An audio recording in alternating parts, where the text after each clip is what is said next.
And I mean, I came in and we were the number one regular season team, but we've been bounced out of the playoffs. And we had to make a tough decision last year, basically, at the beginning of last year, we were hosting the All-Star game in Utah, which was pretty cool. But we had 2 All-Stars, and I brought Danny Ainge in, who was part of the reason why I was part of the NBA, and we all sat down and said, hey, do we think we have what it takes to win a championship?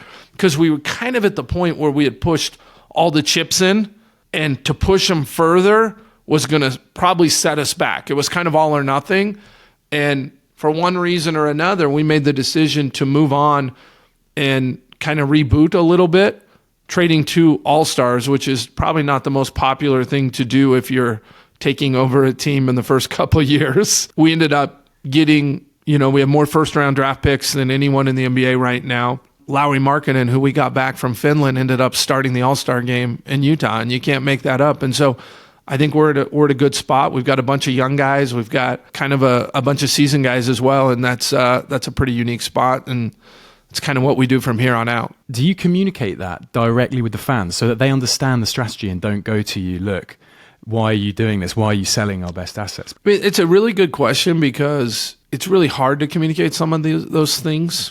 I don't know that it's okay to talk about everything that's going on because, for example, player discussions and player personnel and players' careers, there's just things you don't talk about publicly, even though you know that it would be easier to message if you could.